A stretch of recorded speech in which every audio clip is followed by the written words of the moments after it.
Welcome to Dr. Sean Young. Sean is someone that I feel honored to call a friend and agreed to be with us today. Sean, welcome and thank you. Thanks. Good to talk to everyone. And Cindy, yeah, we've known each other a long time. Great to be involved in anything you're doing. Thank you. Before we begin, I'd like to tell our listeners a little bit about you because they may not know all of the amazing things that you do. First and foremost, Sean is a professor of emergency medicine and informatics at UC Irvine. He's the founder of the UC Institute for Predictive Technology, the author of the book Stick With It.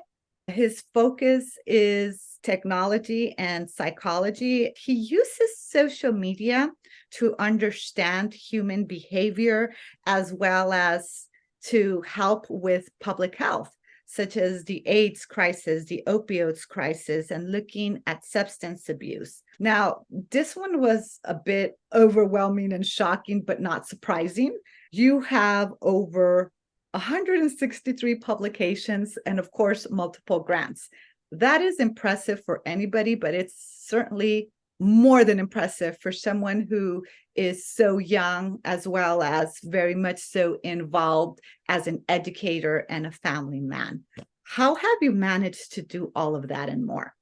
I will credit my family and friends and for giving me support, for giving me time to work on things. You remind me, I'm up for academic review. I need to update my CV with info.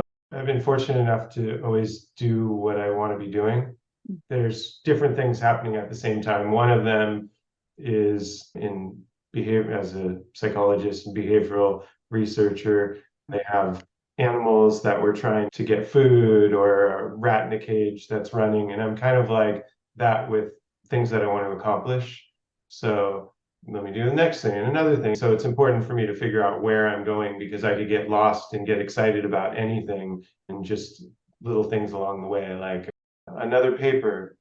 Awesome. Another paper done. Oh, another this done. But at the same time, I've always followed opportunities that seem like fun. And so I might be working on a bunch of things, and then you might come along and say, hey, here's an opportunity to do something new.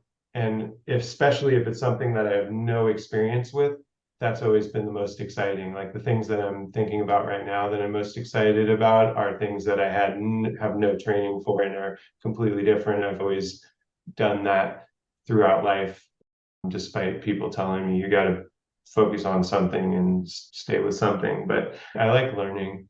I've got this music background, so obviously I love music, you know. I remember in high school, my parents went out for the night and I was a bass player. I was playing bass and I wanted to learn to play guitar. And there was this chord book of guitar in my brother's room. My brother was a guitar player. He's really good. And have you met Ian? I think in passing at Renee's baby shower for Maverick. Yeah. For our listeners, Renee is Sean's fabulous wife. So I believe I met him at the baby shower. Makes sense. Yeah. So he had this chord book for guitar when I was in high school. And I looked through this chord book to try to teach myself guitar and backed into music theory and noticing patterns in the chords and kind of came up with my own primitive way of learning theory based on that. And then went to school and studied psychology and had always thought that I just loved music. But as I got introduced to more and more things, I realized I'm just a huge nerd and I love learning anything. Anytime there's something new and something fun and a chance to be excited about accomplishing along the way there, I've always been up for it. I would have conversations with my grandma. I go to lunch with my grandma and I'd say, my graduate school advisor tells me I need to focus. I've got to pick something and I've got to have a clear path of what I want to do. She always said, just do what makes you happy, do what you want to do, and then the dots will connect later on. And I feel like that's just kind of happened in a bunch of different ways over time. As long as I've been excited and motivated. I don't know if that answers the question. Now I understand a little bit better your diverse background, because when I met you, most people would not equate technology with psychology. And I remember when I first met you through a group of mutual friends, you were looking at predictive technology. You were looking at what people were posting on various social media sites. And then you founded an Institute for Predictive Technology, all based on human behavior. That's something that we're starting to see of more now, but that was rather new back then. What was it that made you said, I wonder what social media and technology can tell us about human behavior? Yeah, I was the last of my friends to get a computer, the last to get a cell phone. I was not a tech person at all. Through college, I was a music person, and I would go to the computer lab to use a computer. I didn't have use for technologies or devices. I loved music and being in the music industry and stuff like that. And then I went up to grad school. Actually, I got into graduate school my last quarter of college at UCLA. My roommate and I got into grad school at Stanford, which is right next to Mountain View. And his dad worked at NASA Ames Research Center in Mountain View. Mm-hmm. And I got in for social psychology, which for people don't know, it's a study of people and why we do things and how to understand behavior and change behavior. My roommate's dad was trained as an experimental psychologist, which is a totally different, more mathematical. And he worked at NASA and he worked with engineers. My roommate, Matt, said, Sean got into grad school in psychology. He's going to be right near you at Stanford, right next door. And his dad, you can come work for me at NASA. And I thought, this is an amazing opportunity. Let me do this. So I show up, I start working at NASA, and his dad on day one asks, what math classes did I have? And I said, well, my last math class, I took calculus in high school. I haven't taken any math class in college. Okay, what engineering classes have I had? I've never taken an engineering class. I've never taken a physics class. And his dad realized that I have no training or experience to do anything that he's doing there. And so I spent the summer learning what he did in psychology and engineering and stuff like that, and user experience design. Ultimately ended up working there for about 5 years while I was in school, designing games to test for astronauts going up into space and understanding different things about human factors. But that opened the door for me with technology. And also at Stanford, it was the time when social media was just booming and coming out. Friends were forming startups, and overnight they were massive startups with millions of users, and they were leaving school to start companies. It was an exciting time, and it got me interested in learning about technology. And it was funny, when I had arrived up there, the people there didn't know anything about music, and my life had been, who's the next band? What's the next great band? They didn't know anything about that. They just knew about engineering and tech. And then when I finished from there and moved back down to LA, the first thing I did was join a bunch of meetup groups in tech and engineering, because where now are my engineering friends back down in LA? So put the things together of the experience. I think the first prediction type work, a friend who worked for Cisco invited me to have a position at Cisco, I think 2006. My job was we were trying to create something that we thought would be interesting to Cisco. And the idea was learning how to make predictions about people based on what's on social media, based on what they're posting. So this was kind of like the very early stages of that. I kept an Excel spreadsheet of my friends on Facebook, because it's 2006. So I tracked my friends on Facebook. Good to know you were tracking us. I was like, now this is just being done to everyone, right? But at the time, I don't know if proud is the right word, but I can say I was one of the first to be tracking people through data like this on social media. Facebook used to say, Cindy changed her relationship status. So I would track that and I would note that, okay, Cindy changed her relationship status. It used to say single, and now it doesn't say that anymore. and bringing in the psychology and the technology, then I'd call you up and I'd say, hey, Cindy, I noticed that yesterday your Facebook status used to say single and now it says nothing. Why did you why did that? And my friends, okay, this is just Sean doing either another psychology study or he's being weird, whatever it is. But to try to gain some insights into why people are doing what they're doing online. And then fast forward, I realized that those same methods, techniques, and insights about why people are doing things online could be used to understand people's health behaviors, things people are saying on Twitter, where they will say with whom they're having sex or drugs they're using, or they'll tell you they're drunk driving, or on you can get internet search data on Google and people will search for diseases or they'll try to understand what does an A1C level mean. Right. And that kind of stuff tells you something about people and their psychology. And so working with some computer scientists, this started back about 10, 12 years ago. We started just using more modern AI methods to make some predictions and then work with public health departments and government to try to predict disease outbreaks and things like that. I remember, Sean, I don't know how many years ago, it was maybe about 10 years ago, you were talking about how you were able to have some predictive analysis in terms of people developing HIV and other diseases. I remember when you said that to a group of us, we were a bit confused. We didn't really quite understand how you were able to do that. Again, this was well over 10 years ago, and yet it was When we were all fascinating. drinking, I think, in all fairness, we were all drinking a little bit, so it's not making sense anyway. Yes, but I do remember when I had this aha moment without getting into politics. The 2016 election, there was a lot of talk about Cambridge Analytica and the use of metadata and looking at human behavior.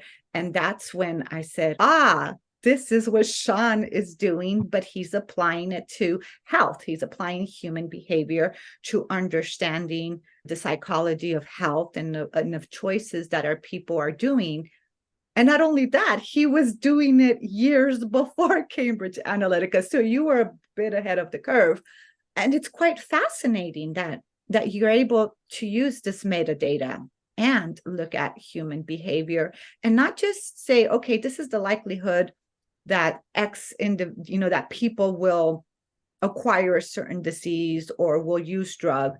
It's not just looking at that, but also saying, if we can look at human behavior and their likelihood of doing XYZ, how can we use this to help improve people's health? So that was the next phase, if I'm understanding correctly, of where you were going with this big experiment of fusing data, technology, and social media with behavioral psychology. Yeah, I guess it started off just with an interest in doing something new, like working for NASA or working for Cisco or learning about startups, just trying something new. That got me into technology. I was at the right time where startups were taking off and was at the right place also in Silicon Valley where I think I got to learn things about technology before other people had learned about them. So right place, right time.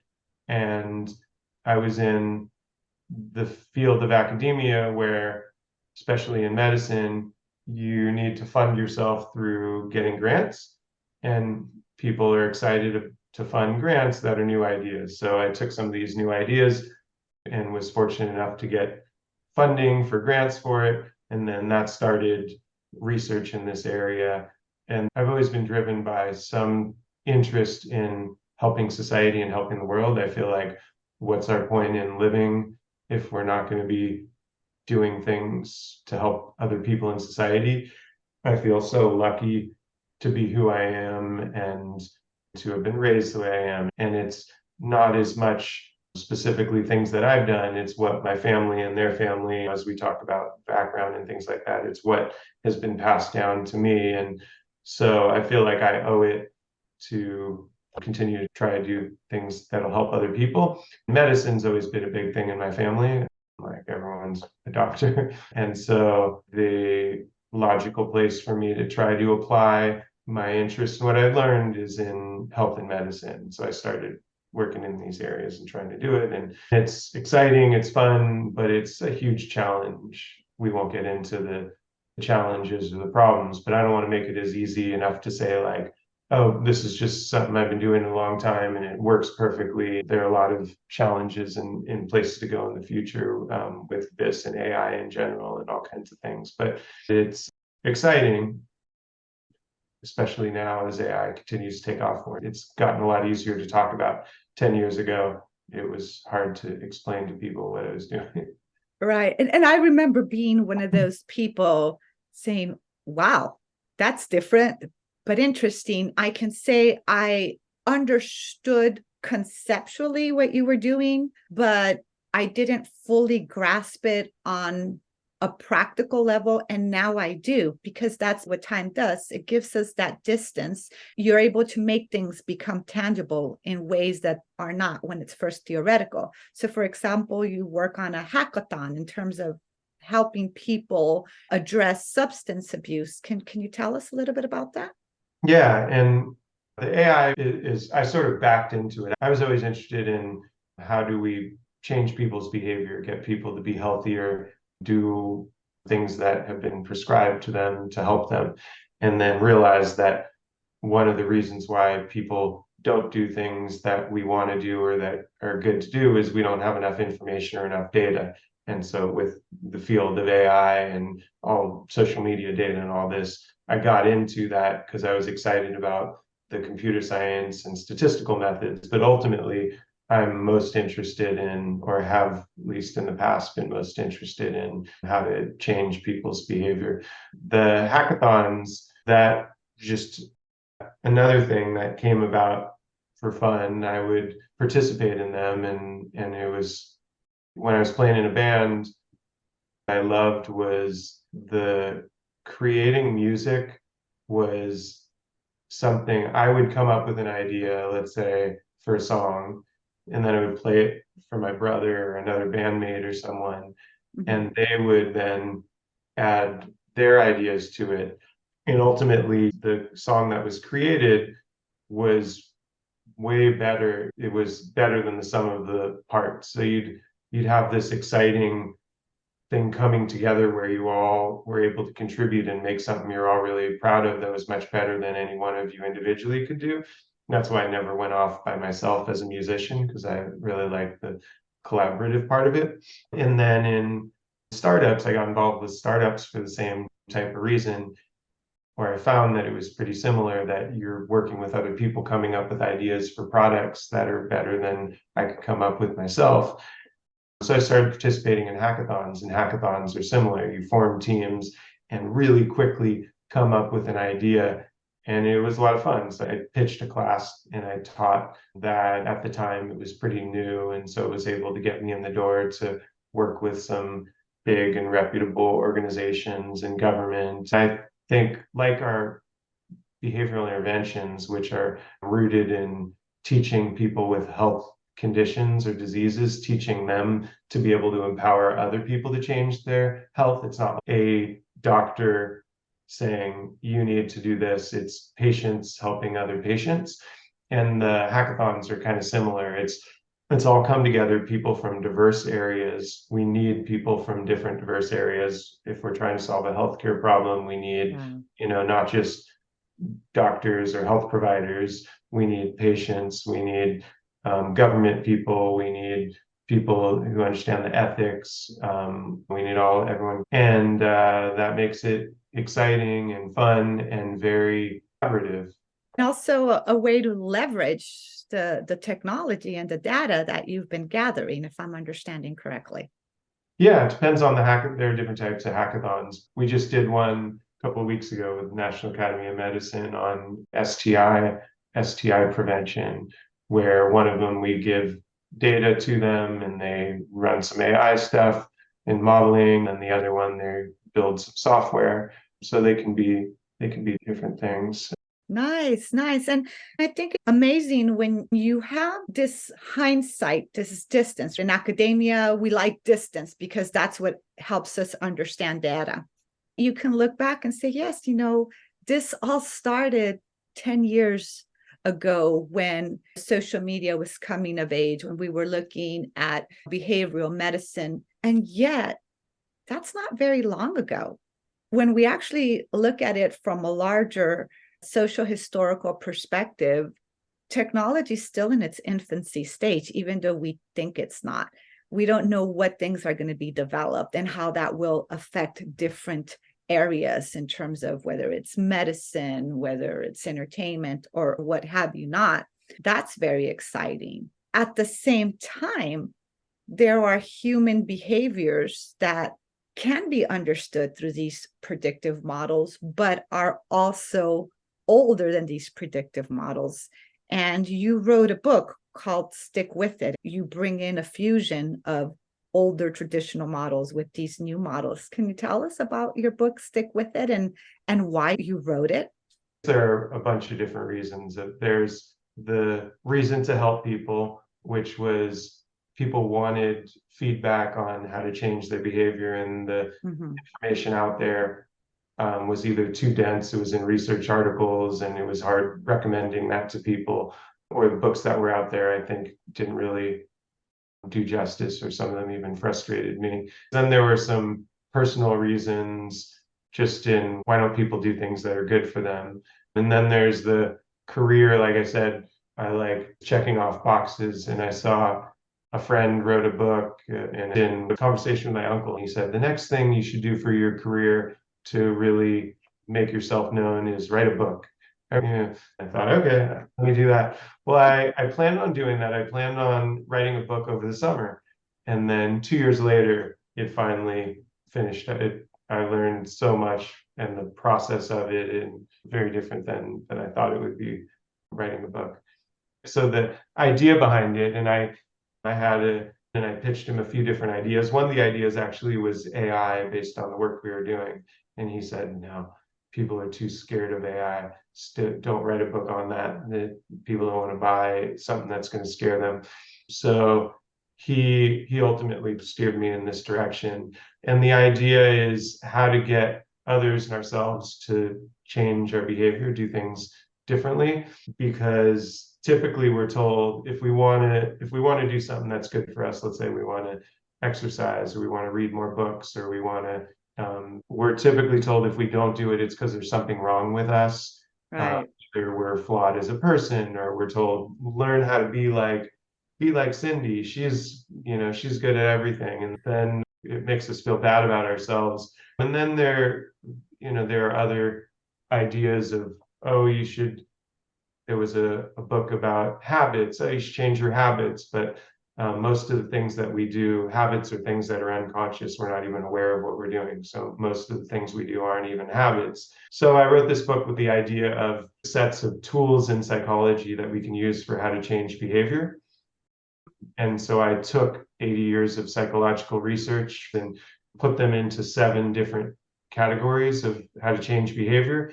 And then in general, the more of these you use, the easier it will be to change behavior, but not all behaviors are the same. And so the idea, and Stick With It, was there are 3 types of behaviors, what I call the A, B, and C behaviors. And some of those 7 tools are designed to change A behaviors, others B, and other C behaviors. And then it was like a combination of a theoretical model with some very practical advice of how you apply these 7 approaches in psychology to change behaviors in your life, in work or personal life and things. And that was the experience of it. And it's gotten great reviews. If anybody has not bought this book yet, you really should. I'm not just saying it to support a friend. I'm saying it because it is an actual, tangible book with science-backed tools, as Sean said, that can help anybody change their behavior. Sean, where could somebody go and buy this book? You can buy it at Amazon, any online bookstore. It's available I think in most bookstores. It's always fun walking by and seeing it. I don't actually get all the profits go to the publisher, So you get it from the library. I'm a big fan of the library. It's great for accessibility. So if people think that the only way that you can read a book that can help you is to buy it, you can also check it out from the library, as you said. And that's accessible to anybody with a library card. So if you don't have a library card and you don't know that you can get a library card, they're normally free. So you walk into a public library and request a card. And if you already have one, you know what to do. An issue with kids is we'll check them out and then they'll stick them under the couch and then we lose them and then you do have to pay for them or you have fines. But so make sure you return the book to the library after you read it. We can talk about endless things, but on a more personal level, what brings you the most joy in terms of your profession, but also your personal life? Yeah, it's family. I don't want to get sappy or get into. It's okay to get sappy. It's part of what makes us human. Come on, you're a behavioral psychologist, right? You know this. Well, I mean, the time with the kids has been amazing, and I never realized how impactful and how important that would be to me. But I don't want to be one of those people who's look at my kids. You don't do that. One of the things I notice is you don't, for example, post and flaunt all these things about your kids on social media. You really try to maintain their privacy so that they can enjoy their childhood, but at the same time they're great kids. I've been around your kids, and I love the fact that they're so curious and full of life, and they bring so much joy to both you and Renee. Yeah, I barely post anything on social media. It used to be more because of what I learned about the companies. It's like been a push-pull because I love it as a way to stay in touch with friends. And I love seeing when friends are posting things and I'll comment on that. But from reading and learning about studies, like they'll learn what types of words or phrases you start typing. So with the kids, even more, we said, we're not putting any pictures of them. We're going to let them decide once they're older. There was one time, this summer, I started a social entrepreneurship group for some kids in the neighborhood where the week one rounded up a small group of friends and their kids. Week one taught them about entrepreneurship, about building products and things, and they created some products and sold it. Lemonade stand, some pool toys, snow cones. And then the next weeks were take what you've learned in identifying customers and their needs, and then let's go into our local community and find some problems happening there and build something and give away those solutions to people. So there were close by, there's a homeless encampment, and had the kids go over there and meet the people who were in the tents there, and they saw what it was like for the people living there. They had no pillows, and someone asked for just a grilled cheese, and so Melody learned to sew that week and sewed, and each of the kids sewed pillows. And so I was talking to someone about it, and someone from the LA Times wrote this story about them and put up pictures, and we were debating, we want to reward them, but since they're posting this online and it could potentially be forever, we decided let's do it. So that was the first time when the kids are online. But yeah, back to your question. Personally, I'm a very social person, as you know. I love being around others, and so family and friends and just observing people and being around them and learning. We're potentially going to go to Egypt. Oh, wow. Yeah, there's a former postdoc who's getting married and said, come to the wedding. So, but a trip like that, to me, what's exciting about it is not to go visit the pharaoh's tombs, and obviously I'll do that, but it's learning about the culture and seeing people who are living there and just living normally their day-to-day life and being able to ideally meet people and understand what their lives are like. And I just enjoy spending time with people and then learning new things and friends and family, and just overall, I think appreciation. We're only here for a short amount of time in the span of everything. And so like my grandma, who I mentioned, she would say, once you are dead, you can sleep forever. So Yes. Yeah, there's something definitely to be said about time, which is it's a completely different construct and topic, and yet our time is limited. And with this limited amount of time, we can look at life as, oh, poor me, or wow, I get to do this. And you said something that I want to circle back to earlier about the privilege that you have to be you, to come from the family that you come from, that allowed you to have all these interests and to pursue your career.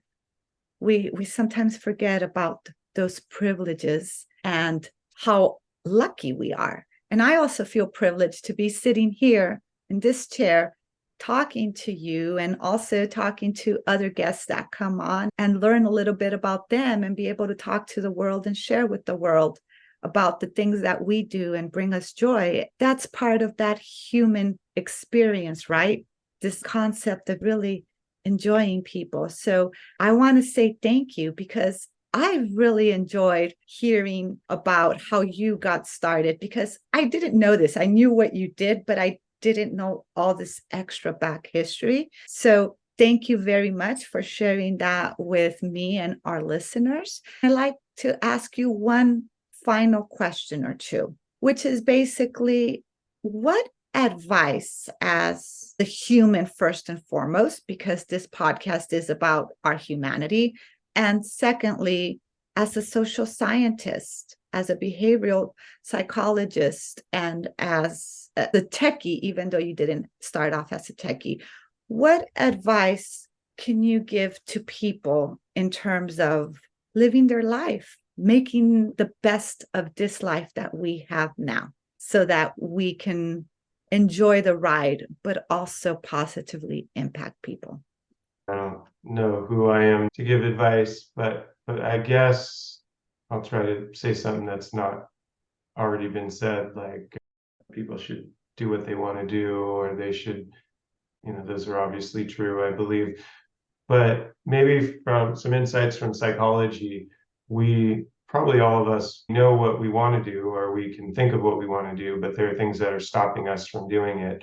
And we can design our lives to be able to help us to do the things that we want to do. And it takes some work. But, for example, I'll go back to the kids with the summer camp thing that I planned with them. I've noticed that my daughter has started getting more self-conscious and concerned about what are other people in her school going to think. And 6-year-old son, not at all. He'll just run around naked saying, "Look at my penis." But the 8-year-old daughter getting concerned. And so in this summer camp lessons of things to do, there were two things that I created. So one was, and this was actually from Rabbi Mendy Cunin, had this idea of random acts of goodness and kindness, of just doing good things for people randomly. And so two activities that I had them do each day was find something that you want to do that will be nice to other people. Ideally, they won't even know that you did it. So just for the kids, let's get some flowers from our garden and we can drop them off on the doorstep of someone down the street, just put them there. And I think the acts of doing that, of doing nice things for other people, especially without them even knowing, is something that makes us feel good and makes us more appreciative of our own lives. And I believe in a type of karma, I guess. And then second, the other thing that we did right after that, that was, I had it structured, I was like 15 minutes to that. And the next one was do something crazy. So every day, pick a costume and then let's go walk around the neighborhood dressed in the costume. I love that. And learn to enjoy life, right? Yeah, learn to enjoy life and step out of your comfort zone. Plan something every day or every week that's going to be stepping out of your comfort zone just a tiny bit in a direction of what you want to be doing. So that, I think, is rooted in psychology and will teach us. If I wish I could be a musician, but people, my family or friends or other people, are going to say, you can't be a musician. Take some time, every day or once a week or something like that, and sit outside and practice your instrument, or something more publicly where you're going to step a little bit outside your comfort zone. Maybe you'll feel like people are judging you, but as you keep doing that and stepping more and more outside your comfort zone, you'll get closer to what you want to do and being able to enjoy whatever you want in that area of life. That's beautiful. And stepping outside of our comfort zone also creates certain patterns and habits of facing our fears, because in a way, stepping outside of our comfort zone is facing a fear. So we're learning to be courageous. And there's that saying, I don't remember the exact words. So it's something along the lines that everything you want is on the other side of fear, or on the other side of your comfort zone. So that's beautiful advice for our listeners, but I'm also taking it for myself. So thank you so much, Sean. It has been such a joy to be on PreZence with you today. And thank you for everything that you shared. It's been amazing. Great. Always great seeing you. It sounds like now I need to start a podcast so I can ask you a bunch of questions. Anytime. Great. Well, glad. Best of success with it. And yeah, it's been great in general, just being a part of anything you're doing and seeing your success and all the things you're doing. Thank you, Sean. Thank you so much. Thank you for joining us on PreZence. For more information on how you can create greater levels of impactful presence in your professional and personal life, visit www.cindyurrutia.com and follow me on social media. If you haven't subscribed, please do so. Feel free to post a comment and we'll read it on the show.